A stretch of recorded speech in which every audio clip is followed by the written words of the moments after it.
Padian runs a study. It's a 10-year study with the world's most virulent, terrifying sexually I mean, this thing jumps, off of penises into vaginas miles away.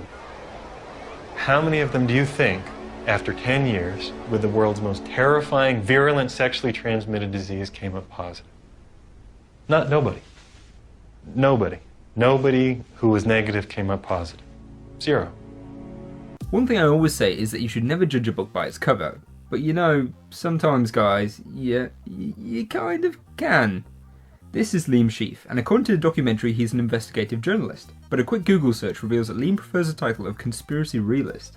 The reason why Liam gives himself this title, and not the title of conspiracy theorist, is that he believes the term conspiracy theorist is a conspiracy theory, made by the government to cast a shadow on people like him.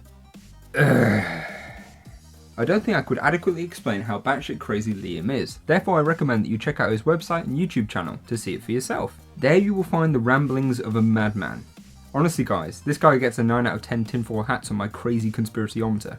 Liam admits to being a truther, a creationist, and an AIDS denialist. He also believes that the Boston Marathon bombings were a false flag operation, and that Facebook is run by the FBI, yet owns his own Facebook page which he frequently posts on, and that JFK was assassinated for standing up to the CIA. He's also an anti-vaxxer and has taken it upon himself to produce a comic book about the dangers of vaccinations. The comic book is called The Geneticals, and stars the world's first team of vaccine-damaged superheroes, who band together to fight bad science and search for the cure of their toxic state, whatever that means. You would think after writing his own superhero comic book he'd be a fan of the whole genre, but nope. One of the more interesting claims on Liam's website is that Joss Whedon's The Avengers is some kind of mind control. As for his YouTube videos, you have to see them to believe them. My favourite is called Ask a Scientist because it shows how little he knows about science. Honestly, it's really comical and at the same time really sad. Have you ever been hurt by a vaccine? Of course you haven't. You can't be. At least, you can't sue us for it. We're scientists.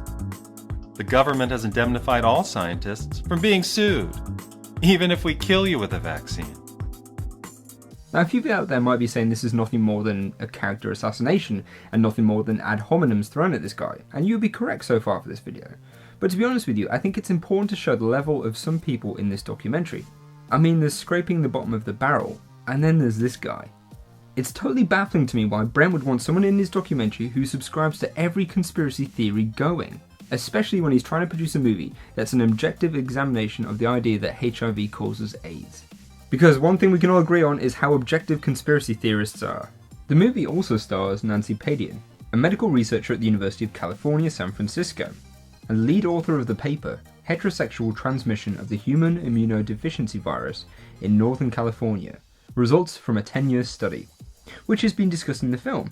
Now to make sure no one can say shenanigans, here's the entire clip without any edits. The vast majority of the world's population is not at any measurable risk of HIV infection. No measurable risk. Growing up in the age of AIDS, I was taught there were 3 certainties in life: death, taxes, and contracting HIV from unprotected sex.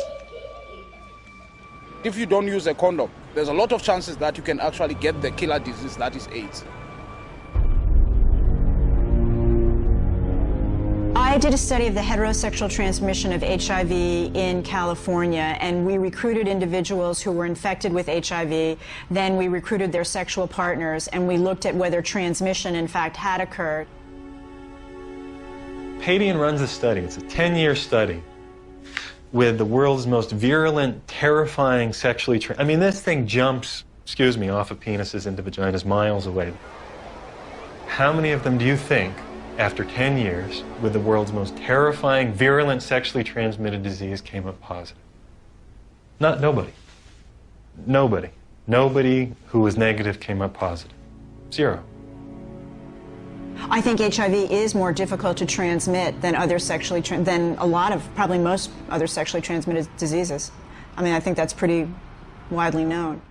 Nancy begins to talk about her research, and she says over 10 years that she recruited partners where one of them would be HIV positive. She then looked to see if HIV had been transmitted. As she's saying this, we're shown a picture of the front page of her research. We then cut to Liam, who tells us that no one in this 10-year study contracted HIV from their partners. He says nobody who was negative came up positive. Zero. Now you might be wondering to yourself, why is Liam the one here discussing the findings of the paper, and not the scientist who conducted the study? This is because Brent, the director and star of the movie House of Numbers, wants to fool the viewer into thinking no one in the study contracted HIV from their partners. And it's more than likely Liam was probably the only one interviewed who was stupid enough to lie about this research. He's not misinterpreting the data, he is flat out lying, and therefore so is Brent. Nancy's study showed that HIV can be transmitted through heterosexual sex, and notes that male to female transmission is approximately 8 times more efficient than female to male transmission. Even on the low resolution of the copy of the film that I found, which I totally got legally by the way, I could see the front page of Nancy's research where it says, overall, 19% of the 360 female partners of HIV infected men, and 2.4% of the 82 male partners of HIV infected women were infected. It's right there, it's on the front page, it's right there, it's shown in the movie House of Numbers, and yet this guy, Liam, is telling us that actually no one was infected. What? I find it hard to understand why Brent thought it would be acceptable to have a man lying about a piece of research on the transmission of HIV, a deadly virus, in his documentary. I also don't understand why he missed the opportunity to ask many of the many scientists in this documentary whether they thought HIV could be transmitted through sex. I mean, for God's sake, the documentary featured the woman who actually wrote the paper. Do you think she believes that no one in the study contracted HIV from their partners? The level of deception is truly unbelievable. And the fact that you have the balls to put the abstract of the paper in your documentary whilst lying about the number of people who were infected is just, are you trolling us, Brent? Are you troll-lolling us?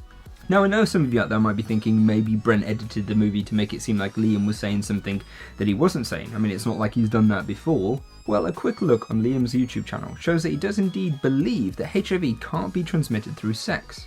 There was a study done by a famous researcher called Nancy Pape. Do we have a picture of Nancy Padian? There she is. She took 175 couples, that's 175 times whatever, and she took the 175 negative people in those couples and 175 positive people, and she let them do their thing.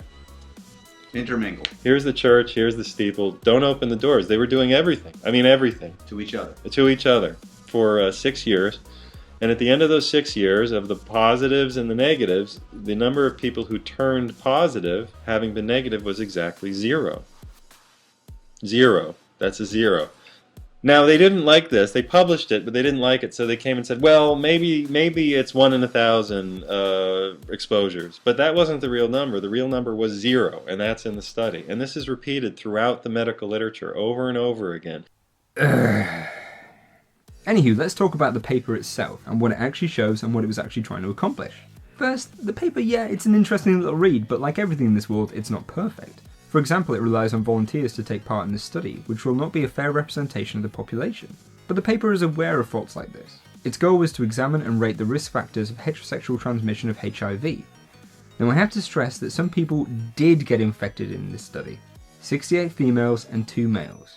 But there is a part of the paper that I believe Liam is referring to, and that's a bit of a spin-off piece of research where no one got infected. In 1990, a sub-study began, where couples where one of the partners was HIV positive were given counselling sessions together.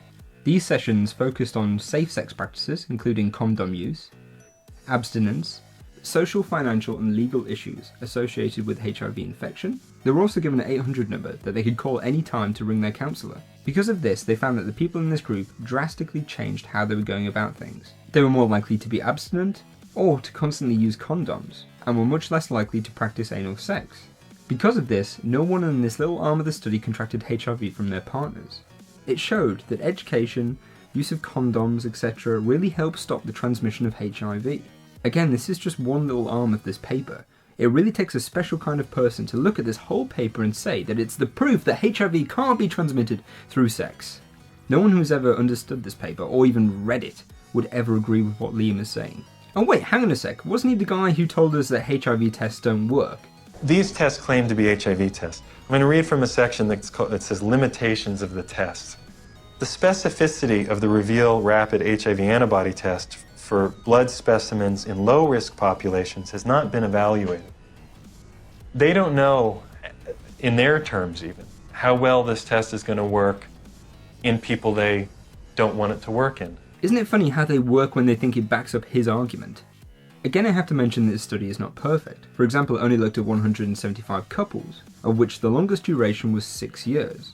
And really, it's not good proof that HIV can be transmitted through sex. I mean, how do we know the people infected were truly infected by their partners? But I guess until more research is done, we'll never know. Oh wait, what's that? HIV has been extensively researched and more than one person has been researching it over the past 30 years? If you want a better example of similar kind of research, how about the paper, Rates of HIV-1 Transmission per blah blah blah blah blah. This is much better at showing the transmission between partners if that's what you're looking for. It enrolled 15,127 people between the ages of 15 and 59 and followed them for 40 months.